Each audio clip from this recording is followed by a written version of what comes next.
Welcome back all. Welcome back to Learn Psychology in Malayalam.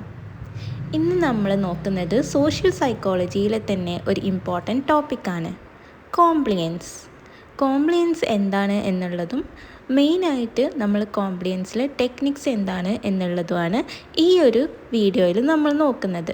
ഓരോ techniques discuss ചെയ്യുമ്പോഴും നമ്മൾ important ആയിട്ട് നോക്കേണ്ട മറ്റൊരു കാര്യം എന്താണെന്ന് വെച്ച് കഴിഞ്ഞാൽ ഓരോ ടെക്നിക്സും ഏത് പ്രിൻസിപ്പിൾസിൻ്റെ അണ്ടറിൽ വരുന്നതാണ് എന്നോട് നമുക്ക് നോക്കാനുണ്ട്. So let's go to our topic. So, compliance is a form of social influence where we accede or give acceptance to direct request from some other person. Okay, അപ്പോൾ കോംപ്ലിയൻസ് എന്താ പറയുന്നതിന് മുമ്പ് നമ്മൾ സോഷ്യൽ ഇൻഫ്ലുവൻസ് എന്താണെന്ന് just ഒന്ന് പറയാം. അപ്പോൾ social influence എന്താണ്? നമ്മളുടെ സൊസൈറ്റിയിലുള്ള ആളുകളുടെ പ്രവർത്തനം കൊണ്ടോ അവരുടെ സംസാരം കൊണ്ടോ നമ്മളുടെ ബിഹേവിയറിലും നമ്മളുടെ സംസാരത്തിലും എന്തെങ്കിലും ചേഞ്ച് അവർക്ക് വരുത്താൻ പറ്റിയിട്ടുണ്ട് എന്നുണ്ടെങ്കിൽ അത് എന്തായിട്ട് നമുക്ക് പറയാം? സോഷ്യൽ ഇൻഫ്ലുവൻസ് ആയിട്ട് പറയാം, അല്ലേ? അപ്പോൾ സോഷ്യൽ ഇൻഫ്ലുവൻസ് തന്നെ ഒരുപാട് ടൈപ്സ് ഉണ്ട്. ടൈപ്സ് മീൻസ് നമുക്ക് കൺഫേമിറ്റി സോഷ്യൽ ഇൻഫ്ലുവൻസിൻ്റെ ടൈപ്പാന്ന് പറയാം, ഒബീഡിയൻസ് അതിൻ്റെ ഒരു ടൈപ്പാന്ന് പറയാം. ആൻഡ് ഇപ്പോൾ നമ്മൾ ഡിസ്കസ് ചെയ്യുന്ന ടോപ്പിക്കായിട്ടുള്ള കോംപ്ലിയൻസ് സോഷ്യൽ ഇൻഫ്ലുവൻസിൻ്റെ ഒരു ടൈപ്പാണ്. ഓക്കെ, അപ്പോൾ കോംപ്ലിയൻസ് എന്ന് പറഞ്ഞാൽ നമ്മളുടെ ചുറ്റുമുള്ള ആളുകൾ നമ്മളോട് എന്തെങ്കിലും ഒരു റിക്വസ്റ്റ് വെക്കുകയാണ്, അല്ലെങ്കിൽ എന്തെങ്കിലും ഒരു കണ്ടീഷൻ വെക്കുകയാണ്. ആ കണ്ടീഷനോട് നമ്മൾ എഗ്രി ചെയ്യുമ്പോൾ അതിന് നമ്മൾ എന്ത് പറയുന്നു? കോംപ്ലിയൻസ് എന്ന് പറയുന്നു. ഓക്കെ, അപ്പോൾ അതാണ് ആക്സീഡ് അല്ലെങ്കിൽ ആക്സെപ്റ്റ് എന്ന് പറയുന്നത്. അവർ മുന്നോട്ട് വെക്കുന്ന ഏതൊരു സംഗതിനോടും നമ്മൾ എന്ത് ചെയ്യാണ്? ഡയറക്റ്റായിട്ട് പറയുന്ന ആ ഒരു റിക്വസ്റ്റിനോട് നമ്മൾ ഓക്കെ കൊടുക്കുകയാണ്. അതിന് നമുക്ക് എന്ത് പറയാം? കോംപ്ലിയൻസ് എന്ന് പറയാം. ഇപ്പോൾ ഒരു എക്സാമ്പിളായിട്ട് നമുക്ക് എന്ത് പറയാം?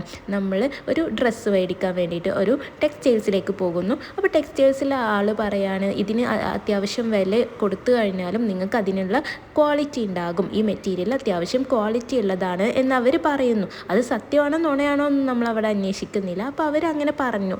ഓക്കെ, അപ്പോൾ നമ്മൾ എന്ത് ചെയ്യാണ്? ഓക്കെ, ഇത് കാര്യമായിട്ട് പറഞ്ഞത് തന്നെ ആയിരിക്കും എന്ന് വിചാരിച്ച് നമ്മളത് എഗ്രി ചെയ്യുകയാണ്. നമ്മളവിടെ ഒരു ടെസ്റ്റിങ്ങോ ഒന്നും നടത്താതെ തന്നെ നമ്മൾ ഓക്കെ എന്ന് ഇദ്ദേഹം ഇങ്ങനെ പറഞ്ഞതല്ലേ, നമുക്ക് ഈ ഒരു ഡ്രസ്സ് തന്നെ മേടിക്കാം. ഓക്കെ, അപ്പോൾ ഡയറക്റ്റായിട്ട് ആൾ പറഞ്ഞ സംഗതിനോട് നമ്മളവിടെ എഗ്രി ചെയ്യുന്നു. അപ്പോൾ നമ്മളവിടെ കോംപ്ലിയൻസ് അവിടെ നടന്നു. അതാണ് അതിൻ്റെ ഒരു മീനിങ് വരുന്നത്. ഓക്കെ, ഇനി നമുക്ക് നോക്കാനുള്ളത് ഓരോ പ്രിൻസിപ്പിൾസ് എന്താ നോക്കാം. ഓക്കെ, ടെക്നിക്സിലേക്ക് കിടക്കുന്നതിന് മുമ്പ് നമുക്ക് ഓരോ പ്രിൻസിപ്പിൾസ് എന്താ നോക്കാം. ഈ പ്രിൻസിപ്പിൾസിൻ്റെ ബേസിസിലാണ് ഓരോ ടെക്നിക്സ് വരുന്നത്. ഓക്കെ, അപ്പോൾ സിയാൾഡിനി എന്ന് പറയുന്ന ഒരു സൈക്കോളജിസ്റ്റ് 1994 2006 അവർ സ്റ്റഡീസ് കണ്ടക്ട് ചെയ്തിട്ടാണ് അവർ ഒരുപാട് ടെക്നിക്സ് കൊണ്ടുവന്നിട്ടുണ്ടായിരുന്നത്. ഈ ടെക്നിക്സൊക്കെ ഓരോ പ്രിൻസിപ്പിൾസിൻ്റെ ബേസിസിലായിരുന്നു. അപ്പോൾ ഫസ്റ്റ് വരുന്ന പ്രിൻസിപ്പിളാണ് ഫ്രണ്ട്ഷിപ്പ് ഓർ ലൈക്കിങ്. ഇത് നമുക്ക് പെട്ടെന്ന് തന്നെ റിലേറ്റ് ചെയ്യാൻ പറ്റുന്ന ഒരു പ്രിൻസിപ്പിളാണ്. എന്താണെന്ന് വെച്ച് കഴിഞ്ഞാൽ നമുക്കറിയാം, നമ്മൾ ഏറ്റവും ഇഷ്ടമുള്ള ഒരാൾ അത് നമുക്ക് കുറച്ച് ബുദ്ധിമുട്ടുള്ള കാര്യം, ഒരു ബുദ്ധിമുട്ടുള്ള റിക്വസ്റ്റ് മുന്നോട്ട് വെക്കുകയാണെന്നുണ്ടെങ്കിൽ കൂടെ നമ്മൾ എഗ്രി ചെയ്യും. ഓക്കെ, ഞാനത് ചെയ്തു തരാം എന്ന് പറയും, അല്ലേ? അപ്പോൾ നിങ്ങൾക്ക് ഏറ്റവും ഇഷ്ടമുള്ള ഒരു സിസ്റ്റർ, ഏറ്റവും ഇഷ്ടമുള്ള ഒരു ബ്രദർ നിങ്ങളോട് പറയാണ് എനിക്ക് കുറച്ച് ഇത്ര എമൗണ്ട് ക്യാഷ് വേണം. അപ്പോൾ നമ്മൾ മേ ബി നമ്മൾ കുറച്ച് ആർക്കെന്തെങ്കിലും ഷെയർ വാങ്ങിയിട്ടാണെങ്കിൽ കൂടെ നമ്മൾ അവരുടെ ആവശ്യങ്ങൾ നിറവേറ്റി കൊടുക്കും, അല്ലേ? കുറച്ച് മെച്യൂർഡ് ആയിട്ടുള്ള ആളുകളൊക്കെ ആണെങ്കിൽ അങ്ങനെ ചെയ്തു കൊടുക്കും. സോ നമുക്ക് ഏറ്റവും അതിൻ്റെ ഒരു ബേസിസ് എന്താ വരുന്നത്? ഫ്രണ്ട്ഷിപ്പാണ്, അല്ലെങ്കിൽ ലൈക്കിംഗ് ആണ്, അവരോടുള്ള ഇഷ്ടമാണ് ഇവിടെ പറയുന്നത്. ഓക്കെ, നെക്സ്റ്റ് വരുന്നതാണ് കമ്മിറ്റ്മെൻറ്റ്സ് ഓർ കൺസിസ്റ്റൻസി. കമ്മിറ്റ്മെൻറ്റും കൺസിസ്റ്റൻസിയും ഇത് നമുക്ക് റിലേറ്റ് ചെയ്തിട്ടും അല്ലാതെയും പറയാം. കമ്മിറ്റ്മെൻറ്റ് എന്ന് പറയുമ്പം നമ്മളൊരു കാര്യം ഓക്കെ ഞാനിത് ചെയ്ത് തരാം എന്ന് പറഞ്ഞു. ഇപ്പം നമ്മൾ നേരത്തെ പറഞ്ഞ എക്സാമ്പിൾ തന്നെ നമുക്ക് എടുക്കാം. ഓക്കെ, ഞാൻ നിന്നെ ഹെൽപ്പ് ചെയ്യാം, ഇത്ര എമൗണ്ട് ക്യാഷ് ഞാൻ തന്നിട്ട് ഹെൽപ്പ് ചെയ്യാം എന്നുള്ളൊരു വാക്ക് കൊടുത്തു. പക്ഷേ പിന്നെയാണ് നമ്മൾ അറിയുന്നത് ഇത്രയും എമൗണ്ട് നമ്മൾ ഒന്ന് ഷെയർ വാങ്ങാൻ വേണ്ടിയിട്ട് നമുക്ക് ഒരുപാട് ഡിഫിക്കൽട്ടീസ് വരുന്നുണ്ട് നമുക്കറിയാം. എന്നാലോ നമുക്ക് ആ ഒരു വാക്ക് തെറ്റിക്കാനും വയ്യ, അല്ലേ? ഓൾറെഡി നമ്മളതിന് കമ്മിറ്റഡ് ആയി. ഓക്കെ, നമ്മൾ ആ ഒരു റിക്വസ്റ്റിന് നമ്മൾ കമ്മിറ്റ്മെൻറ്റ് കൊടുത്തു എന്നുള്ളതാണ് അതിൻ്റെ ഒരു ബേസിസ് ആയിട്ട് വരുന്നത്. ഇനി കൺസിസ്റ്റൻസി എന്ന് പറയുമ്പോൾ നമ്മൾ ഓൾറെഡി ഹെൽപ്പ് ചെയ്തിട്ടുള്ള ആൾ, അല്ലെങ്കിൽ ഓൾറെഡി നമ്മൾ എന്തെങ്കിലും കമ്മിറ്റ്മെൻറ്റ് ഒരു എഗ്രിമെൻറ്റ് വെച്ചിട്ടുള്ളതാണ് എന്നുണ്ടെങ്കിൽ അവരെന്നെ വീണ്ടും മറ്റ് റിക്വസ്റ്റുകൾ ചോദിക്കുമ്പോൾ നമ്മൾ അവരെ തന്നെ മറ്റുള്ളവരെക്കാളും നമ്മൾ ഓൾറെഡി എഗ്രി ചെയ്ത് അല്ലെങ്കിൽ ഓൾറെഡി ഹെൽപ്പ് ചെയ്തുകൊണ്ടിരിക്കുന്ന ആളെ തന്നെ ഹെൽപ്പ് ചെയ്യാനുള്ള ഒരു മാനസികാവസ്ഥ നമുക്ക് ഉണ്ടാകുന്നുണ്ട്. അതെന്താണ്? നമ്മൾ ഓൾറെഡി മുന്നോട്ട് വെച്ച കമ്മിറ്റ്മെൻറ്റിൽ കൺസിസ്റ്റൻ്റ് ആയിട്ട് ഇരിക്കാൻ വേണ്ടിയിട്ട് നമ്മളുടെ ഒരു ഇന്നേറ്റ് ആയിട്ടുള്ള ഒരു ഏർജാണ്. അതായത് നമ്മൾ ഉള്ളിൽ നിന്ന് നമുക്ക് തോന്നുന്നതാണ് ഓൾറെഡി നമ്മൾ ഹെൽപ്പ് ചെയ്തിട്ടുള്ളതാണല്ലോ, അല്ലെങ്കിൽ നമ്മുടെ ബെസ്റ്റ് ഫ്രണ്ടും അല്ലെങ്കിൽ ഒരു ക്ലാസ്മേറ്റ് അല്ലെങ്കിൽ ബെസ്റ്റ് ഫ്രണ്ട് നമ്മളോട് മുന്നോട്ട് വെച്ച ആവശ്യമായിരിക്കും നമ്മൾ കൂടുതൽ നിറവേറ്റി കൊടുക്കുക ദാൻ ക്ലാസ്മേറ്റ്. കാരണം എന്താണ്, നമ്മൾ ബെസ്റ്റ് ഫ്രണ്ടിനോടാണ് ഒരുപാട് തവണ നമ്മൾ കമ്മിറ്റ് ചെയ്തിട്ടുള്ളത് അല്ലേ. അപ്പോൾ അതാണ് കൺസിസ്റ്റൻസി എന്നുള്ളതുകൊണ്ട് ഉദ്ദേശിക്കുന്നത്. നെക്സ്റ്റ് വരുന്ന ഒരു കാര്യമാണ് സ്കേഴ്സിറ്റി. സ്കേഴ്സിറ്റി എന്നുള്ള പ്രിൻസിപ്പിൾ നമുക്ക് റിലേറ്റ് ചെയ്യാൻ പറ്റുന്നതാണ്. നമുക്കറിയാം ഈ ഓഫർ ഇത്ര ദിവസം വരെ മാത്രമേ ഉള്ളൂ. ഓക്കെ, അങ്ങനെ നമ്മൾ പല സെയിൽസും കണ്ടിട്ടുണ്ട് അല്ലേ. അപ്പോൾ നമുക്കൊരു ഏർജ് ഉണ്ടാകും, ഓക്കെ അത് തീരുന്നതിൻ്റെ മുമ്പ് നമുക്ക് പെട്ടെന്ന് അത് വാങ്ങിക്കണം. മേ ബി നമുക്കത് അപ്പോൾ ആവശ്യം ഉണ്ടാവില്ല, പക്ഷേ തീർന്നു കഴിഞ്ഞാൽ നമുക്ക് കിട്ടൂലല്ലോ എന്നുള്ളൊരു മാനസികാവസ്ഥ നമുക്ക് വരുന്നു, ഒരു തോട്ട് നമുക്ക് വരുന്നു. അതാണ് പ്രിൻസിപ്പിൾ ഓഫ് സ്കേഴ്സിറ്റി എന്നുള്ളത്. അതായത് സ്കേഴ്സ് ആണ്, ഈ ഒരു പ്രൊഡക്റ്റ് എവിടെയും ലഭിക്കാത്തതാണ് അല്ലെങ്കിൽ ഇത്ര ദിവസം കഴിഞ്ഞാൽ ലഭിക്കാത്തതാണ് എന്ന് പറയുമ്പോൾ നമുക്കത് വാങ്ങിക്കാനുള്ളൊരു ഏർജ് നമുക്ക് ഉണ്ടാകുന്നു. ഓക്കെ, പിന്നെ നമുക്ക് റിലേറ്റ് ചെയ്യാൻ പറ്റുന്ന ഒന്നാണ് റെസിപ്രോസിറ്റി. റെസിപ്രോസിറ്റി എന്ന് പറഞ്ഞാൽ നമ്മൾ ഹെൽപ്പ് ചെയ്തവരെ നമുക്ക് തിരിച്ചും ഹെൽപ്പ് ചെയ്യാൻ, അവരൊരു ബുദ്ധിമുട്ടിലാകുമ്പോൾ നമുക്ക് ഹെൽപ്പ് ചെയ്യാൻ തോന്നും അല്ലേ. അതാണ് പറയുന്നത്. അതായത് to those who had previously given us favour, നമ്മൾ ഓൾറെഡി ഒരു ഫേവർ ചെയ്തിട്ടുള്ളവരോട് നമുക്ക് തിരിച്ചും ഒരു ഫേവർ അങ്ങോട്ടും ചെയ്യാൻ വേണ്ടിയിട്ട് നമുക്ക് തോന്നും എന്നുള്ളതാണ് റെസിപ്രോസിറ്റി കൊണ്ട് ഉദ്ദേശിക്കുന്നത്. പിന്നെ വരുന്നതാണ് സോഷ്യൽ വാലിഡേഷൻ. സോഷ്യൽ വാലിഡേഷൻ എന്ന് പറയുമ്പോൾ നമുക്കറിയാം കുറേ ന്യൂ ജനറേഷൻ, ഇപ്പോൾ നമ്മളൊക്കെ എന്താണ് ന്യൂ ജനറേഷനിൽ പെട്ടിട്ടുള്ളതാണ് അല്ലേ. പക്ഷേ നമ്മളിപ്പോഴും നമ്മളുടെ മാരേജസ് ആണെങ്കിലും മറ്റ് സെറിമണീസ് ആണെങ്കിലൊക്കെ ട്രഡീഷൻസ് ഫോളോ ചെയ്തിട്ട് ചെയ്യുന്നവരാണ് ഇവിടെ അധികവും അല്ലേ. ഓക്കെ, അപ്പോൾ നമ്മൾ എന്താണ് അവരുടെ സോഷ്യൽ നോംസിനോടും അവരുടെ ബിലീഫ്സിനോടൊക്കെ നമ്മൾ കൺഫേം ചെയ്യാണ്. നമ്മുടെ സൊസൈറ്റി ഉണ്ടാക്കിയെടുത്തിട്ടുള്ള ചില റൂൾസ് ഉണ്ട് അല്ലേ. അപ്പോൾ ആ റൂൾസിനോടൊക്കെ നമുക്ക് കൺഫേം ചെയ്ത് പോകാൻ വേണ്ടിയിട്ട് നമ്മളും അതിനോട് ഒതുങ്ങിപ്പോകുന്ന ആളുകളാണെന്ന് കാണിക്കാൻ വേണ്ടിയിട്ടൊക്കെ ചെയ്യുന്നതാണ് ശരിക്കും നമുക്കൊരു രജിസ്റ്റർ മാരേജ് ചെയ്താൽ മതി അല്ലേ. പക്ഷേ ട്രഡീഷൻസ് നമ്മൾ ഫോളോ ചെയ്യുന്നുണ്ട്. അതെന്താണ്, നമുക്ക് അവരോടുള്ളൊരു ഇഷ്ടം കൊണ്ടും അതുപോലെ തന്നെ നമ്മളൊക്കെ എന്താണ് സോഷ്യൽ ബീയിങ്സ് ആണ്. സൊസൈറ്റിക്ക് എന്താണോ ആഗ്രഹം അതുപോലെ തന്നെ ജീവിച്ചു പോകാൻ ആഗ്രഹിക്കുന്നവരാണ് അധിക പേരും. പിന്നെ വരുന്ന ഒന്നാണ് അതോറിറ്റി. അതോറിറ്റി കൊണ്ട് ഉദ്ദേശിക്കുന്നത് എന്താണെന്ന് വെച്ച് കഴിഞ്ഞാൽ we tend to comply with someone who holds legitimate authority. Legitimate authority ഉള്ള ഒരാൾ മുന്നോട്ട് വെക്കുന്ന റിക്വസ്റ്റ് ആയിരിക്കും നമ്മൾ കൂടുതൽ ആക്സെപ്റ്റ് ചെയ്യുക. ലെജിറ്റിമേറ്റ് അതോറിറ്റി എന്ന് പറയുമ്പോൾ പവർഫുൾ ആയിട്ടുള്ള ആൾ, അതായത് കൂടുതൽ പവർഫുൾ ആയിട്ടുള്ള ആൾ വന്നിട്ട് പറയുന്ന റിക്വസ്റ്റ് ആയിരിക്കും നമ്മൾ കൂടുതൽ ആക്സെപ്റ്റ് ചെയ്യുക എന്നുള്ളതാണ് പറയുന്നത്. മേ ബി ചില ഫാമിലീസ് ഉണ്ടാകും ഫാദർ ആയിരിക്കും അതിൽ കൂടുതൽ ഒരു ഡോമിനേഷൻ ഹോൾഡ് ചെയ്യുന്നത്, അല്ലെങ്കിൽ ഫാദറിനോടായിരിക്കും കൂടുതൽ ബഹുമാനമൊക്കെ ഉള്ളത്. അപ്പോൾ മദർ മുന്നോട്ട് വെക്കുന്ന റിക്വസ്റ്റിലേറെ സെയിം കാര്യം ഫാദർ പറയുമ്പോൾ നമ്മളത് ആക്സെപ്റ്റ് ചെയ്യുന്നു. ഓക്കെ, അല്ലെങ്കിൽ ഒരു കോളേജ് എൻവയോൺമെൻറ്റ് എടുക്കുകയാണെന്നുണ്ടെങ്കിൽ ടീച്ചേഴ്സ് നമ്മളോട് ഒരുപാട് തവണ റിക്വസ്റ്റ് ചെയ്തിട്ടുള്ള കാര്യമായിരിക്കും ഒരു പെർട്ടിക്കുലർ ടൈമിൽ നിങ്ങളുടെ വർക്ക് സബ്മിറ്റ് ചെയ്യാൻ വേണ്ടിയിട്ട്. പക്ഷേ ആ സെയിം കാര്യം പ്രിൻസിപ്പൾ വന്ന് പറയുമ്പോൾ നമ്മളതൊരു പേടിയോടെയും ബഹുമാനത്തോടെയും നമ്മൾ ചെയ്യുന്നു അല്ലേ. അതെന്തുകൊണ്ടാണ്? അത് പവറിൻ്റെ ഡിഫറൻസ് ആണ് വരുന്നത്. അപ്പോൾ ഏറ്റവും പവർ ഹോൾഡ് ചെയ്യുന്ന അതോറിറ്റിയിൽ നിന്ന് വരുന്ന റിക്വസ്റ്റ് നമ്മൾ അംഗീകരിക്കാനുള്ള സാധ്യതകൾ കൂടുന്നു. ഓക്കെ, അപ്പോൾ ടെക്നിക്സാണ് ഇനി നമ്മൾ നോക്കുന്നത്. ടെക്നിക്സ് അല്ലെങ്കിൽ സ്ട്രാറ്റജീസ്, ഫ്രണ്ട്ഷിപ്പിൻ്റെ ബേസിസിലുള്ള ടെക്നിക്സാണ് നമ്മൾ ഫസ്റ്റ് നോക്കുന്നത്. അപ്പോൾ ഇതിൽ നോക്കുമ്പോൾ ഫ്രണ്ട്ഷിപ്പ് ഓർ ലൈക്കിങ്ങിൻ്റെ ബേസിസിൽ വരുന്ന ഫസ്റ്റ് ടെക്നിക്കാണ് ഇൻഗ്രാറ്റിയേഷൻ. ഇൻഗ്രാറ്റിയേഷൻ എന്ന് പറയുമ്പോൾ മറ്റുള്ളവരെ കൊണ്ട് നമ്മളെ ലൈക്ക് ചെയ്യിപ്പിക്കാൻ നമ്മൾ എടുക്കുന്ന ടെക്നിക്സ്. അങ്ങനെ എടുക്കുന്ന ടെക്നിക്സാണ് നമുക്കൊക്കെ റിലേറ്റ് ചെയ്യാം. നമ്മൾ കുറച്ച് പൊക്കി അടിക്കുന്നത് കേൾക്കാൻ ഇഷ്ടപ്പെടുന്നവരാണ് അല്ലേ. നമ്മളെ കുറച്ച് പൊക്കി പറയുന്നവരെ ഇഷ്ടപ്പെടുന്നുണ്ട്. അതുപോലെ തന്നെ നമുക്കെല്ലാവർക്കും അറിയാം നമ്മളെ പോസിറ്റീവ്സ് പറയുന്ന കേൾക്കാനാണ് ആരും ഇഷ്ടപ്പെടുന്നത് അല്ലേ.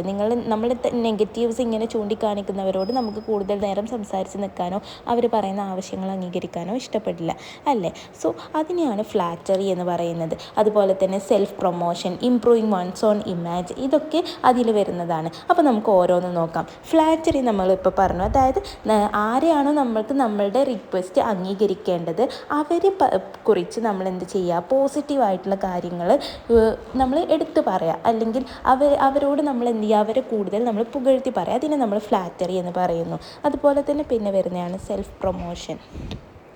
സെൽഫ് പ്രൊമോഷൻ എന്ന് പറയുമ്പോൾ നമ്മളെ പ്രൊമോട്ട് ചെയ്യുക, അതായത് പ്രൊമോഷൻ ചെയ്യുകയാണ് നമ്മളിവിടെ. അതായത് നമ്മൾ തന്നെ നമ്മളുടെ സ്ട്രെങ്ത് ഒക്കെ എടുത്ത് പറയുക. അതുപോലെ തന്നെ നമ്മൾ മുന്നേ എന്തൊക്കെ അച്ചീവ് ചെയ്തു, നമ്മൾ പ്രീവിയസ് അച്ചീവ്മെൻറ്റ്സ് ഒക്കെ എടുത്ത് പറയുക. ഇങ്ങനെയൊക്കെ നമ്മളെ തന്നെ പ്രൊമോട്ട് ചെയ്യുമ്പോൾ മറ്റുള്ളവരെക്കാളും, അല്ലെങ്കിൽ ഇങ്ങനെയുള്ള സംഗതികളൊക്കെ ഉണ്ട് എന്ന് അറിയുന്നവരെക്കാളും നമ്മളെ അംഗീകരിക്കാൻ അവിടെ സാധ്യതകളുണ്ടല്ലേ. അപ്പം നമ്മൾ തന്നെ നമ്മളെ പറയുകയാണ്, ഞാൻ ഇങ്ങനെയൊക്കെ ചെയ്തിട്ടുണ്ട് അങ്ങനെയൊക്കെ ചെയ്തിട്ടുണ്ട്. അപ്പം ഇൻ്റർവ്യൂസിനൊക്കെ പോകുന്നവരൊക്കെ ആണെന്നുണ്ടെങ്കിൽ അറിയാം. അതായത് ഇൻ്റർവ്യൂസിന് പോകുമ്പോൾ നമ്മൾ എന്തൊക്കെ നേടി എന്നുള്ളത് സർട്ടിഫിക്കറ്റ്സിലുണ്ടെങ്കിൽ കൂടെ നമ്മളത് എടുത്ത് പറയുമ്പോൾ നമുക്ക് കൂടുതൽ അംഗീകാരം കിട്ടുന്നുണ്ട് അല്ലേ. ഓക്കെ, പിന്നെ വരുന്ന ഒന്നാണ് ഇംപ്രൂവിങ് സെൽഫ് ഇമേജ് എന്നുള്ളത്. നമ്മുടെ ഇമേജ് ഇമ്പ്രൂവ് ചെയ്യുക. എങ്ങനെയൊക്കെ നമുക്ക് ഇമേജസ് ഇമ്പ്രൂവ് ചെയ്യാൻ വേണ്ടിയിട്ട് പറ്റും. ഞാനിപ്പം മുന്നേ പറഞ്ഞു നമ്മുടെ അച്ചീവ്മെൻറ്റ്സ് ഒക്കെ എടുത്ത് പറയാം, നമ്മുടെ പോസിറ്റീവ് സൈഡ് എടുത്ത് പറയുക എന്നുള്ളത്. അപ്പോൾ അത് പറയുന്നതിലും ഉപരി നമ്മൾ എന്ത് ചെയ്യുക, നമ്മുടെ ബോഡി ലാംഗ്വേജിൽ ഇത് കൊണ്ടുവരിക. പ്ലസൻ്റായിട്ട് സ്മൈൽ ചെയ്യുക, അതുപോലെ തന്നെ നമ്മൾ ആളുകളെ കാണുമ്പോൾ ഗ്രീറ്റ് ചെയ്യുക, എന്നിട്ട് സംസാരിക്കുക, എന്നിട്ട് പോസിറ്റീവായിട്ടുള്ള സെൽഫ് പ്രൊമോഷൻ നടത്തുകയാണെന്നുണ്ടെങ്കിൽ അത് കൂടുതൽ എന്ത് ചെയ്യും, ടാർഗറ്റിലേക്ക് എത്തും അല്ലേ. അപ്പം നമ്മൾ എന്ത് ചെയ്യുക, നോൺ വെർബൽ ക്യൂസ് ആയിട്ടുള്ള ഇതുപോലെ തന്നെ നല്ല സ്മൈൽ, നല്ല ഐ കോണ്ടാക്റ്റ് കീപ്പ് ചെയ്യുക, ഇങ്ങനെയുള്ള കാര്യങ്ങളൊക്കെ മുന്നോട്ട് വെക്കുകയാണെന്നുണ്ടെങ്കിൽ നമ്മൾ പറയുന്ന കാര്യം സത്യമാണ്, നമ്മൾ ഇന്ന കാര്യങ്ങളൊക്കെ എനിക്കുണ്ട് എന്ന് പറയുന്നതൊക്കെ സത്യമാണ് എന്നുള്ളത് അവർ അംഗീകരിക്കാനും അതുപോലെ തന്നെ അവർക്ക് നമ്മളിലൊരു വിശ്വാസം, ഫെയ്ത്ത് ഡെവലപ്പ് ചെയ്തെടുക്കാനും സാധിക്കുന്നു. അതുവഴി അവരെ കൊണ്ട് നമ്മൾ റിക്വസ്റ്റ് ആക്സെപ്റ്റ് ചെയ്യിപ്പിക്കാൻ വേണ്ടിയിട്ട് പറ്റുന്നു എന്നുള്ളതാണ് പറയുന്നത്. പിന്നെ വരുന്നതാണ് ഇൻസിഡൻറ്റൽ സിമിലാരിറ്റി. എന്തായിരിക്കും ഇൻസിഡൻറ്റൽ സിമിലാരിറ്റി എന്ന് പറഞ്ഞാൽ എന്താണ്, സാമ്യത അല്ലേ. അപ്പോൾ ഇൻസിഡൻറ്റൽ സിമിലാരിറ്റി എന്ന് പറയുമ്പോൾ നമുക്ക് ഒരാവശ്യം ഒരാളെ കൊണ്ട് അംഗീകരിപ്പിക്കാനുണ്ട്. അപ്പോൾ നമ്മൾ ഇൻസിഡൻറ്റൽ സിമിലാരിറ്റി എടുക്കുകയാണ്. അതായത് നമ്മൾ ആ റിക്വസ്റ്റ് മുന്നോട്ട് വെക്കുന്നതിൻ്റെ കൂടെ തന്നെ നമ്മൾ എന്ത് പറയാണ്, നിങ്ങൾ എവിടുന്നാ, നിങ്ങളുടെ സ്ഥലം എവിടുന്നാ, അല്ലെങ്കിൽ നമ്മളുടെ ജീവിത സാഹചര്യം ഒരുപോലെ ഉള്ളതാണ് എന്നുള്ള രീതിയിലേക്കൊക്കെ നമ്മൾ കൊണ്ടുവരുത്തിക്കുന്നുണ്ട്. അതായത് മേ ബി നമ്മൾ ചോദിക്കുകയാണ്, നിങ്ങൾ എവിടുന്നാണ് വരുന്നത്, നിങ്ങളുടെ നാട് എവിടെയാണ് എന്നൊക്കെ ചോദിക്കുകയാണ്. അപ്പം നമ്മൾ പറയും എൻ്റെയും നാട് അവിടെയാണ്. ഓക്കെ, അങ്ങനെ നമ്മൾ എന്തെങ്കിലും സിമിലാരിറ്റീസ് വെച്ച് അവരെ കൊണ്ട് നമ്മളിലേക്ക് അസോസിയേറ്റ് ചെയ്യിപ്പിക്കുക. അല്ലെങ്കിൽ നമ്മൾ പറയാണ് കല്യാണം കഴിഞ്ഞതാണ്, 2 മക്കളുണ്ടെന്ന് പറയുന്നു. അപ്പോൾ അവരുടെയും കല്യാണം കഴിഞ്ഞതാണ്, 2 മക്കളുണ്ടെന്ന് പറയുന്നു. എന്നിട്ട് മക്കളുടെ വിശേഷങ്ങൾ പറയാം. മേ ബി മക്കൾ ഒരേ ഏജിലുള്ളവരായിരിക്കും, അവരുടെ കാര്യങ്ങൾ പറയാം. അങ്ങനെ നമ്മൾ കൂടുതൽ റിലേറ്റ് ചെയ്യിപ്പിച്ചതിന് ശേഷം നമ്മൾ വീണ്ടും ആ റിക്വസ്റ്റ് പറയുകയാണെങ്കിൽ അവർ കൂടുതൽ സാധ്യതയുണ്ട്, അതായത് നമ്മൾ റിക്വസ്റ്റ് അംഗീകരിക്കാൻ വേണ്ടിയിട്ട്. ഇതിനെയാണ് ഇൻസിഡൻറ്റൽ സിമിലാരിറ്റി എന്ന് പറയുന്നത്. ഓക്കെ, നെക്സ്റ്റ് നമുക്ക് നോക്കാനുള്ളത് techniques based on consistency and commitment ആണ്. ഓക്കെ, അപ്പോൾ ഫൂട്ട് ഇൻ ദ ഡോർ ടെക്നിക്കാണ് വരുന്നത്. Foot in the door technique ഉപയോഗിച്ചിട്ടുള്ളത് പ്രിൻസിപ്പിൾ ഓഫ് കൺസിസ്റ്റൻസിൻ്റെ ബേസിസിലാണ്. ഓക്കെ, അതെങ്ങനെ പ്രിൻസിപ്പിൾ ഓഫ് കൺസിസ്റ്റൻസി ആയി എന്നുള്ളത് നമുക്ക് foot in the door technique എന്താണ് എന്നുള്ളത് നോക്കിയിട്ട് പറയാം. ഓക്കെ, അപ്പോൾ ഫൂട്ട് ഇൻ ദ ഡോർ ടെക്നിക്കിന് ഞാൻ നിങ്ങൾക്ക് കൂടുതൽ അസോസിയേറ്റ് ചെയ്യാൻ വേണ്ടിയിട്ട് ഒരു മലയാളം വേർബ് പറയാണ്. എന്താണെന്ന് വെച്ച് കഴിഞ്ഞാൽ ഒട്ടകത്തിന് സ്ഥലം കൊടുക്കുക. ഓക്കെ, അങ്ങനെ ആരെങ്കിലും യൂസ് ചെയ്യാറുണ്ടെന്നുണ്ടെങ്കിൽ ഒന്ന് കമൻസിൽ അറിയിക്കുക. ഓക്കെ, ഒട്ടകത്തിന് സ്ഥലം കൊടുത്ത പോലെ ആയി ഇപ്പോൾ അവളുടെ കാര്യം എന്നുള്ളത്. ഓക്കെ, ഇവിടെ ഈ ടെക്നിക്ക് എന്താണെന്ന് വെച്ച് കഴിഞ്ഞാൽ, ഇപ്പം നമ്മളാണ് ഇവിടെ ഒരാവശ്യം മുന്നോട്ട് വെക്കുന്നത് വിചാരിക്കും. ഓക്കെ, അപ്പോൾ നമ്മളാണ് മുന്നോട്ട് വെക്കുന്നത് അല്ലേ. അപ്പോൾ നമ്മുടെ ആവശ്യം എന്താണെന്ന് വെച്ചാൽ, ഫോർ എക്സാമ്പിൾ നമുക്കൊരു ഡിഫിക്കൽട്ടായിട്ടുള്ളൊരു ചാപ്റ്റർ ഉണ്ട് നമുക്ക് എക്സാമിന് പഠിക്കാൻ വേണ്ടിയിട്ട്. അത് നമ്മൾ അത്യാവശ്യം സ്റ്റുഡിയസ് ആയിട്ടുള്ള നമ്മുടെ ക്ലാസ്മേറ്റിനോട് ചോദിക്കേണ്ടതുണ്ട്. പക്ഷേ ഈ ഒരു ചാപ്റ്റർ എക്സ്പ്ലെയിൻ ചെയ്യുമെന്ന് ചോദിക്കുമ്പോൾ അവർ എന്തായാലും ഒബ്വിയസ്ലി എന്ത് പറയും, എനിക്ക് ടൈമില്ല, എനിക്കും പഠിക്കാനുണ്ട്, സ്റ്റഡീസ് പഠിക്കാനുണ്ട്, കംപ്ലീറ്റ് ചെയ്യാനുണ്ട്, പോർഷൻസ് പഠിച്ച് തീർക്കാനുണ്ട്, റിവൈസ് ചെയ്യാനുണ്ട് എന്നുള്ളതൊക്കെ പറയുമല്ലേ. അപ്പോൾ നമ്മൾ എന്ത് ചെയ്യും, ആദ്യം ഒരു ചെറിയ റിക്വസ്റ്റ് മുന്നോട്ട് വെക്കുക. ഓക്കെ, ആദ്യം ഒരു ചെറിയ റിക്വസ്റ്റ് മുന്നോട്ട് വെക്കുക. ലൈക്ക് നമ്മളൊന്ന് മെസ്സേജ് ചെയ്യുക, ഒരു ചെറിയ ടോപ്പിക്ക് ചോദിക്കുക, എനിക്കത് ഡിഫിക്കൽട്ടാണെന്ന് എനിക്കൊന്ന് എക്സ്പ്ലെയിൻ ചെയ്യാൻ വേണ്ടിയിട്ട് പറ്റുമോ, നീ ഫ്രീ ആകുമ്പോൾ മാത്രം റിപ്ലൈ ചെയ്താൽ മതി. അപ്പോൾ അവരെന്ത് ചെയ്യും, അത് ക്ലിയർ ചെയ്ത് തരുന്നു. എന്നിട്ട് മേ ബി അവർ അതിൻ്റെ കൂടെ തന്നെ പറയും ഡൗട്ട്സ് ഉണ്ടെങ്കിൽ ചോദിച്ചോ, കുഴപ്പമില്ല എന്നൊക്കെ പറയും. ഓക്കെ, അപ്പോൾ അതിൻ്റെ ശേഷം നമ്മൾ പിന്നെയും ഒരു ചെറിയ റിക്വസ്റ്റ് വെക്കുക. അങ്ങനെ പിന്നെ നമുക്ക് ആ ഒരു ഡിഫിക്കൽട്ടായിട്ടുള്ള ഒരു ചാപ്റ്റർ ഉണ്ട് അല്ലേ, അത് എക്സ്പ്ലെയിൻ ചെയ്യുമെന്ന് പിന്നെ ചോദിക്കും. ഒരു 2-3 ഡൗട്ട്സ് ചോദിച്ചതിൻ്റെ ശേഷം നമ്മളങ്ങനെ ചോദിക്കുക. അപ്പോൾ എന്ത് ചെയ്യും, അവർ ഒബ്വിയസ്ലി ഇത്രയും ഹെൽപ്പ് ചെയ്തതല്ലേ, ഇത്രയും ഞാൻ എക്സ്പ്ലെയിൻ ചെയ്ത് കൊടുത്തതല്ലേ, അപ്പോൾ ഇതുകൂടെ എക്സ്പ്ലെയിൻ ചെയ്ത് കൊടുക്കാം. ഓക്കെ, അവൾക്ക് ഞാൻ പറയുന്നത് മനസ്സിലാകുന്നുണ്ടല്ലോ, അപ്പോൾ ഇതുകൂടെ എക്സ്പ്ലെയിൻ ചെയ്ത് കൊടുക്കുക എന്നുള്ള കാര്യം അവിടെ നടക്കുന്നത്. ഓക്കെ, അങ്ങനെ നമ്മുടെ ആക്ച്വൽ ആവശ്യം അവിടെ അംഗീകരിക്കപ്പെട്ടു അല്ലേ. അപ്പം ഫസ്റ്റ് ഇവിടെ ചെറിയ ചെറിയ റിക്വസ്റ്റുകൾ വെച്ച് കൊടുത്തതിന് ശേഷം ലാർജ് റിക്വസ്റ്റ് മുന്നോട്ട് വെക്കാതെ അവർ ആക്സെപ്റ്റ് ചെയ്യേണ്ട അവസ്ഥയിലേക്ക് എത്തിക്കുന്നു എന്നുള്ളതാണ് foot in the door technique കൊണ്ട് പറയുന്നത്. അപ്പോൾ ഇതെങ്ങനെ കൺസിസ്റ്റൻസി പ്രിൻസിപ്പിളിൻ്റെ ബേസിസിലാകും, ഓൾറെഡി നമ്മൾ കമ്മിറ്റ് ചെയ്തിട്ടുള്ള ഒരു കാര്യത്തിൽ ആളെ കൊണ്ട് നമ്മൾ എന്ത് ചെയ്യാണ്, കൺസിസ്റ്റൻ്റ് ആയിട്ട് നിലനിർത്തുകയാണ്. അതായത് അവർ അംഗീകരിച്ച ആവശ്യത്തിൽ തന്നെ അവരവിടെ നമ്മൾ വലിച്ചു കെട്ടുകയാണ്. കൺസിസ്റ്റൻസി എന്ന് പറയുന്നത് നിലനിൽപ്പ് അല്ലേ. അപ്പോൾ കൺസിസ്റ്റൻ്റ് ആക്കുകയാണ് നമ്മളിവിടെ ചെയ്യുന്നത്. അതുകൊണ്ട് തന്നെ it is based on the principle of consistency. Next വരുന്നതാണ് low ball technique. And low ball technique is based on the principle of commitment. Okay, അപ്പോൾ അതെങ്ങനെയാണെന്നുള്ളത് നോക്കാം. ലോ ബോൾ ടെക്നിക്ക് എന്ന് പറഞ്ഞാൽ നമ്മളെ കൊണ്ട് ഒരു ആവശ്യം എന്ത് ചെയ്യുന്നു, അംഗീകരിപ്പിക്കുന്നു. ഓക്കെ, അംഗീകരിപ്പിച്ചതിൻ്റെ ശേഷം നമ്മളതിനെ എഗ്രി ചെയ്തു, മേ ബി സൈൻ ചെയ്യുക, അങ്ങനെയുള്ള കാര്യങ്ങളൊക്കെ കഴിഞ്ഞു. അതിൻ്റെ ശേഷമാണ് അവർ പറയുന്നത് സോറി, ഈ ഒരു കാര്യം ഇതിന് അവൈലബിൾ അല്ല, ഈ ഒരു കാര്യം കഴിഞ്ഞ വർഷത്തോടെ കഴിഞ്ഞിട്ടുണ്ട് എന്നുള്ളതൊക്കെ പറഞ്ഞ് നമ്മൾ എന്ത് ചെയ്യാണ്, ആ പ്രൊഡക്റ്റ് വാങ്ങേണ്ട അവസ്ഥയിലേക്ക് എത്തുന്നു ഓൾറെഡി. കാരണം നമ്മൾ എന്ത് ചെയ്തു, ഓൾറെഡി അത് കമ്മിറ്റ് ചെയ്തു, അല്ലെങ്കിൽ ഓൾറെഡി അതിന് സൈൻ ചെയ്തു. ഇനിയിപ്പോൾ ഇത്രയും കാര്യങ്ങളില്ല, അല്ലെങ്കിൽ ഈ ഒരു പ്രൊഡക്റ്റിന് ഇത്ര വാലിഡിറ്റി വരുന്നുള്ളൂ എന്നൊക്കെ പറയുമ്പോഴും നമ്മൾ എന്ത് ചെയ്യേണ്ടി വരുന്നു, ആ ഒരു കാര്യം വാങ്ങിച്ച് വരേണ്ട അവസ്ഥയിലേക്ക് എത്തുന്നു. ഇപ്പോൾ ഫോർ എക്സാമ്പിൾ നമ്മളൊരു കാറ് മേടിക്കാൻ വേണ്ടിയിട്ട് പോവുകയാണ്. അപ്പോൾ കാറ് മേടിച്ചതിൻ്റെ ശേഷം അവർ ഒരുപാട് കാര്യങ്ങൾ നമ്മളോട് പറഞ്ഞിട്ടുണ്ടാകും. ഇത് മേടിച്ച് കഴിഞ്ഞാൽ നിങ്ങൾക്ക് ഇത്ര കാര്യങ്ങളുണ്ട്, ഇതിന് ഇത്ര സർവീസ് ഇവർ ചെയ്തു തരും, അങ്ങനെയൊക്കെ പറഞ്ഞതിൻ്റെ ശേഷമായിരിക്കും മേ ബി നമ്മളൊരു കാറ് വാങ്ങാൻ വേണ്ടിയിട്ട് എഗ്രി ചെയ്യുന്നത്. പക്ഷേ എഗ്രി ചെയ്ത് കമ്മിറ്റ് ചെയ്ത് നമ്മൾ സൈൻ ചെയ്യലൊക്കെ കഴിഞ്ഞ് പേപ്പർ വർക്ക്സൊക്കെ കഴിഞ്ഞതിൻ്റെ ശേഷമായിരിക്കും ഇത്ര തവണ മാത്രമേ വരുന്നുള്ളൂ. അത് മേ ബി അപ്പോഴും നമ്മളറിയില്ല.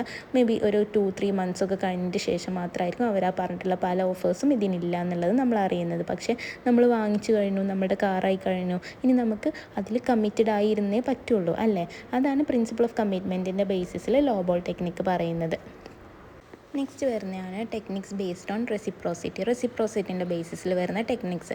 ദാറ്റ്സ് നോട്ട് ഓൾ ടെക്നിക്കൊക്കെ നമുക്ക് കൂടുതൽ റിലേറ്റ് ചെയ്യാൻ വേണ്ടിയിട്ട് പറ്റുക നമ്മൾ ഓരോ ഷോപ്പിംഗ് കണ്ടക്സ്റ്റിലാണ്. അതായത് ഷോപ്പിംഗ് കണ്ടക്സ്റ്റിലൊക്കെ നമുക്കറിയാം, നമ്മളൊരു പ്രൊഡക്റ്റ് ഇങ്ങനെ നോക്കിക്കൊണ്ടിരിക്കുമ്പോൾ, നമ്മളൊരു സൂപ്പർ മാർക്കറ്റിലൊക്കെ പോയിട്ട് ഒരു പ്രൊഡക്റ്റ് ഇങ്ങനെ നോക്കിയിരിക്കുകയാണ്, അല്ലെങ്കിൽ 2 പ്രൊഡക്റ്റ്സ് എടുത്ത് കയ്യിൽ പിടിച്ചിട്ട് അതിൻ്റെ ഡീറ്റെയിൽസൊക്കെ ഇങ്ങനെ റീഡ് ചെയ്തുകൊണ്ടിരിക്കുമ്പോൾ നമ്മളടുത്തേക്ക് സെയിൽസ്മാൻ ഓടി വരുന്നത് നമുക്ക് കാണാം, അവിടെയുള്ള സ്റ്റാഫ്സ് ഓടി വരുന്നത് കാണാം. എന്നിട്ട് അവർ ചുമ്മാ നമ്മളവർക്ക് ചോദിക്കേണ്ട ആവശ്യമൊന്നും വരില്ല, അവരതിൻ്റെ എക്സ്ട്രാ ഡീറ്റെയിൽസ് നമുക്ക് പറഞ്ഞു തരും. ഇത് വാങ്ങിച്ചാൽ ഇതിന് ഇത്ര ഡിസ്കൗണ്ട് ഉണ്ട്, ഇപ്പോൾ ക്രിസ്മസ് ആയിട്ട് ഇത്ര ഓഫർ ഇട്ടിട്ടുണ്ട് എന്നുള്ള കാര്യങ്ങളൊക്കെ അവർ പറഞ്ഞ് നമ്മൾ അത് ആക്സെപ്റ്റ് ചെയ്യണോ, അത് വാങ്ങിക്കണോ, അത് വാങ്ങിക്കാതെ അവിടെ വെച്ച് പോരണോ എന്നുള്ള തീരുമാനങ്ങളൊന്നും എടുത്തിട്ടില്ല. ജസ്റ്റ് നമ്മളത് നമ്മൾ ഉദ്ദേശിച്ച പ്രൊഡക്റ്റിനോട് സിമിലർ ആയിട്ടുള്ളൊരു പ്രൊഡക്റ്റ് കണ്ടപ്പോൾ നമ്മളതിങ്ങനെ നോക്കി നിന്നേ ഉള്ളൂ. കുറച്ച് താല്പര്യം വന്നിട്ടുണ്ട്, അതിൻ്റെയൊക്കെ അവർ ആഡ് ഓൺ ചെയ്യുന്നു. ഇത്ര ഡിസ്കൗണ്ട്സ് ഉണ്ട്, ഇത്ര ഓഫേഴ്സ് ഉണ്ട്, ഇതിൻ്റെ കൂടെ ഇന്ന ഗിഫ്റ്റ് ഉണ്ട് എന്നൊക്കെ അവർ പറയുന്നു. ഇത് വാങ്ങിച്ചു കഴിഞ്ഞാൽ ഒരു പാന് നിങ്ങൾക്ക് ഗിഫ്റ്റ് കിട്ടുന്നുണ്ട് എന്നുള്ള കാര്യങ്ങളൊക്കെ പറയുമ്പോൾ നമ്മൾ എന്ത് ചെയ്യുന്നുണ്ട്, അത് ആക്സെപ്റ്റ് ചെയ്തിട്ടോ റിജക്റ്റ് ചെയ്തിട്ടോ ഇല്ല, അതിന് മുന്നേ തന്നെ നമ്മളത് വാങ്ങിക്കാനുള്ള ഒരു തീരുമാനം അവിടെ എടുക്കുന്നുണ്ട് അല്ലേ. ഇതിനെയാണ് ദാറ്റ്സ് നോട്ട് ഓൾ ടെക്നിക്ക് എന്ന് പറയുന്നത്. ഓക്കെ, നെക്സ്റ്റ് വരുന്നതാണ് ഡോർ ഇൻ ദ ഫേസ് ടെക്നിക്കും ബേസ്ഡ് ഓൺ റെസിപ്രോസിറ്റി പ്രിൻസിപ്പിൾ തന്നെയാണ്. ഓക്കെ, റെസിപ്രോസിറ്റി പ്രിൻസിപ്പിളിൻ്റെ ബേസിസിൽ വരുന്ന door in the face technique എന്താണെന്നുള്ളത് നമുക്ക് കറക്റ്റായിട്ട് അറിയണമെന്നുണ്ടെങ്കിൽ നമ്മൾ foot in the door technique മനസ്സിലായവർക്ക് ഇത് ഈസിയാണ്. ഫൂട്ട് ഇൻ ദ ഡോർ ടെക്നിക്കിൻ്റെ പക്ക ഓപ്പോസിറ്റാണ് ഡോർ ഇൻ ദ ഫേസ് ടെക്നിക്കിൽ വരുന്നത്. ഫൂട്ട് ഇൻ ദ ഡോർ ടെക്നിക്കിൽ എങ്ങനെയായിരുന്നു വന്നിട്ടുണ്ടായിരുന്നത്, സ്മോൾ റിക്വസ്റ്റ് വെച്ചിട്ട് ആക്ച്വൽ ആയിട്ടുള്ള ലാർജ് റിക്വസ്റ്റ് നമ്മൾ പിന്നീട് വെക്കുന്നു എന്നുള്ളത് അല്ലേ. എന്നാൽ ഡോർ ഇൻ ദ ഫേസ് ടെക്നിക്കിൽ വരുന്നത് എന്താണെന്ന് വെച്ച് കഴിഞ്ഞാൽ നമ്മൾ ആൾറെഡി ഫസ്റ്റ് ഒരു ലാർജ് റിക്വസ്റ്റാണ് മുന്നോട്ട് വെക്കുന്നത്. ഓക്കെ, എന്നാൽ അത് നമ്മൾ ആക്ച്വൽ റിക്വസ്റ്റ് അല്ല, ആദ്യം നമ്മൾ ലാർജ് റിക്വസ്റ്റ് മുന്നോട്ട് വെച്ചതിൻ്റെ ശേഷം പിന്നീട് ഒരു സ്മോൾ ആയിട്ടുള്ള നമ്മളുടെ ആക്ച്വൽ റിക്വസ്റ്റ് മുന്നോട്ട് വെക്കുകയാണ് ഇവിടെ ചെയ്യുന്നത്.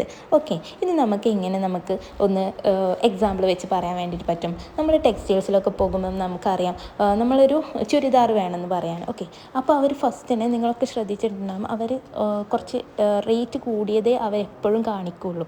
ഓക്കെ, ഒരു 3000-4000 ലെവലിലേക്കുള്ളത് ആദ്യം അവർ കാണിക്കുന്നു.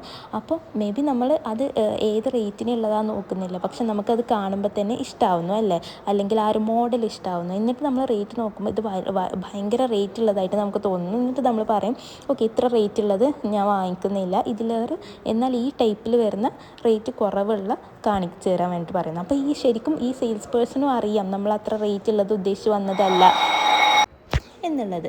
അപ്പോൾ ഇവിടെ അതിൻ്റെ ശേഷം എന്താണ് സംഭവിക്കുന്നത്, അവർ വീണ്ടും ഒരു 1000 സംതിങ്ങിനൊക്കെ കാണിച്ചു തരുന്ന ചെറിയ റേറ്റിലുള്ള കാര്യങ്ങൾ നമ്മളവിടെ വാങ്ങിച്ച് പോരുന്നു അല്ലേ. ഇത് ശരിക്കും ഒരു സൈക്കോളജിക്കൽ വേ ആണല്ലേ. നമ്മളെ കൊണ്ട് ആദ്യം ഒരു ടൈപ്പ് ഇഷ്ടപ്പെടുപ്പിക്കുന്നു, എന്നിട്ട് നമുക്ക് വലിയൊരു റേറ്റും കാണിച്ചു തരുന്നു. അപ്പം നമ്മൾ അതിലേറെ കുറച്ചൊരു 500 രൂപ കുറഞ്ഞതാണെങ്കിൽ കൂടെ നമുക്കൊരു ആശ്വാസം കിട്ടിയിട്ട് നമ്മളത് വാങ്ങിച്ച് വരേണ്ട അവസ്ഥയിലേക്ക് നമ്മളെ കൊണ്ട് എത്തിക്കുകയാണ് ശരിക്കും ചെയ്യുന്ന ഒരു സൈക്കോളജിക്കൽ വേ ഓഫ് ഡീലിംഗ് ആണ് ശരിക്കും ഇത്.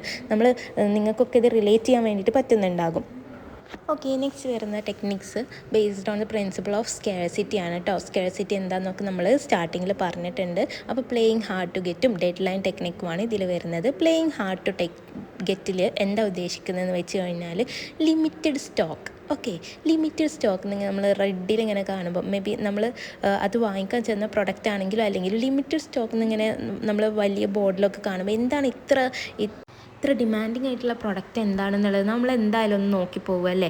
അല്ലെങ്കിൽ ഇത് ഇപ്പം ഇവിടെ മാത്രമേ അവൈലബിൾ ഉള്ളൂ, മറ്റ് ഏരിയാസിലൊന്നും നിങ്ങൾക്ക് ഇത് ലഭിക്കില്ല, അത് അവിടെ നിന്ന് ഇങ്ങോട്ട് എക്സ്പോർട്ട് ചെയ്ത് കൊണ്ടുവന്ന പ്രൊഡക്ട്സ് ആണ്, അങ്ങനെയൊക്കെ പറയുമ്പോൾ നമ്മൾക്ക് കൂടുതൽ എന്ത് ചെയ്യാണ്, നമ്മൾ കൂടുതൽ അത് വാങ്ങാനുള്ള ഒരു അവസ്ഥയിലേക്ക് നമ്മൾ എത്തുകയാണ് ചെയ്യുന്നത്. നമ്മൾ ആ മാനസികാവസ്ഥ അങ്ങനെയായിട്ട് മാറുകയാണ് ചെയ്യുന്നത്. നമ്മളൊരു നിർബന്ധാവസ്ഥയിലേക്ക് എത്തിപ്പെടുന്നു എന്നുള്ളത് നമുക്ക് പറയാം അല്ലേ. ഇതിനെയാണ് പ്ലേയിങ് ഹാർഡ് ടു ഗെറ്റ് എന്ന് പറയുന്നത്. ഓക്കെ, അപ്പം the object is portrayed as it is rapidly exhausting, പെട്ടെന്ന് തീരുന്ന ഒരു പ്രൊഡക്റ്റ് ആണെന്നുള്ളത് കാണിക്കുകയാണ് ചെയ്യുന്നത്. എന്നാൽ ഡെഡ് ലൈൻ ടെക്നിക്ക് എന്ന് പറഞ്ഞാൽ ഒരു ഓഫർ പീരിയഡ് ഇടുകയാണ് ചെയ്യുന്നത്. അതായത് നിങ്ങൾ ഈ ഒരു എക്സ്പോയിലേക്ക് വരിക, ഇത് ഇത്ര പീരിയഡ് മാത്രമേ ഉള്ളൂ, 10 ദിവസം മാത്രം നീണ്ടു നിൽക്കുന്ന ഒരു എക്സ്പോ ആണെന്ന് പറയാം. അപ്പോൾ നമ്മൾ എന്ത് ചെയ്യാണ്, 10 ദിവസത്തിൻ്റെ ഉള്ളിൽ കണ്ടില്ലെങ്കിൽ ഇനി അങ്ങനെ ഒരു എക്സ്പോ അല്ലെങ്കിൽ ഒരു എക്സിബിഷൻ നമുക്ക് കാണാൻ വേണ്ടി പറ്റില്ല എന്ന് വിചാരിച്ചിട്ട് നമുക്കപ്പോൾ ഒരു ലെജർ ടൈമോ അല്ലെങ്കിൽ സമയമൊന്നും ഉണ്ടാവില്ല, എന്നാലും നമ്മൾ സമയം ഉണ്ടാക്കി പോയി കാണുന്നു അല്ലേ. അതുപോലെ തന്നെയാണ് പല പ്രൊഡക്ട്സും നമ്മൾ വാങ്ങിക്കുന്നത്. അതായത് ഈ ഒരു ഓഫർ ഇത്രയേ ഉള്ളൂ, അതായത് ന്യൂ ഇയർ ക്രിസ്മസ് ഓഫറാണിത്, ഈ ഒരു ടൈം കഴിഞ്ഞാൽ ഈ ഒരു ഓഫർ ഉണ്ടാവില്ല, അപ്പോൾ 80% ഒക്കെ ഓഫർ അവർ ഇട്ടിട്ടുണ്ട്. ഓക്കെ, അല്ലെങ്കിൽ എന്നിട്ട് അതിൻ്റെ കൂടെ അവർ ഒറിജിനൽ റേറ്റും അവിടെ എഴുതി കാണിക്കാറുണ്ട്. അതിൻ്റെ ആവശ്യം എന്താ, ഒറിജിനൽ റേറ്റ് അവിടെ എഴുതിയിട്ട് പൊതുവെ അവർ ഇത് വിൽക്കാറുള്ള റേറ്റ് അവിടെ കാണിക്കുന്നത്, അതുപോലെ തന്നെ ഇപ്പോൾ ഉള്ള പ്രസൻറ്റ് റേറ്റും കാണിക്കുന്നത്. അപ്പോൾ നമ്മളത് കമ്പയർ ചെയ്തെടുക്കും അല്ലേ. അപ്പോൾ വീണ്ടും നമുക്കറിയാം വീണ്ടും അവർ ഓഫേഴ്സ് ഇടും, പക്ഷേ ഇതൊന്നും അവരപ്പോൾ പറയില്ല അല്ലേ. അപ്പോൾ ഇതിനെയാണ് ഡെഡ് ലൈൻ ടെക്നിക്ക് എന്ന് പറയുക. ഒരു ഡെഡ് ലൈൻ കൊടുക്കുക, ഈ ഒരു പീരീഡ് കഴിഞ്ഞാൽ നിങ്ങൾക്ക് ഈ ഒരു വിലയിൽ ഈ ഒരു സംഭവം വാങ്ങിക്കാൻ വേണ്ടിയിട്ട് കഴിയില്ല എന്നുള്ളത് പറയാം. ഓക്കെ, ഇതിനെയാണ് ഡെഡ് ലൈൻ ടെക്നിക്ക് എന്ന് പറയുന്നത്. ഒരു ലിമിറ്റഡ് പീരീഡിന് മാത്രമേ ഈ ഒരു സംഗതി അവൈലബിൾ ഉള്ളൂ എന്നുള്ളത് പറയുന്നത്. ഓക്കെ, അപ്പോൾ ഇത്രയാണ് നമ്മൾ കോംപ്ലയൻസിൻ്റെ ടെക്നിക്സ് വരുന്നത്. ഓക്കെ, അപ്പോൾ നിങ്ങൾ എന്ത് ചെയ്യുക, മറക്കാതെ ചാനൽ സബ്സ്ക്രൈബ് ചെയ്യുക. ഇതുപോലെ ഒരുപാട് ടോപ്പിക്സ് നിങ്ങൾക്ക് റിലേറ്റ് ചെയ്യാൻ പറ്റുന്ന എക്സാമ്പിൾസ് വെച്ചിട്ടും നോർമൽ നല്ല മലയാളത്തിൽ നിങ്ങൾക്ക് ക്ലാസ്സസ് കേൾക്കാൻ വേണ്ടിയിട്ട് പറ്റും. അപ്പോൾ സബ്സ്ക്രൈബ് ചെയ്യുന്നാൽ മാത്രമേ ഞാൻ വീണ്ടും അപ്ലോഡ് ചെയ്യുന്ന വീഡിയോസ് നിങ്ങൾക്ക് ലഭിക്കുകയുള്ളൂ. ഓക്കെ, കുറച്ച് ടൈം പീരീഡ് എടുത്തിട്ടാണ് ഓരോ വീഡിയോസ് അപ്ലോഡ് ചെയ്യുന്നത്. അപ്പോൾ നിങ്ങൾക്ക് അപ്ഡേറ്റ്സ് വരാൻ സാധ്യതകൾ കുറവായിരിക്കും. അപ്പോൾ നിങ്ങൾ സബ്സ്ക്രൈബ് ചെയ്തിട്ട് ആ ബെൽ ബട്ടൺ കൂടെ ക്ലിക്ക് ചെയ്യുക. ഒന്ന് ലൈക്ക് ചെയ്തിട്ട് ഈ വീഡിയോ യൂസ്ഫുൾ ആയിട്ടുണ്ടെന്നുണ്ടെങ്കിൽ ഒന്ന് കമൻറ്റ് ചെയ്യുക. So thank you.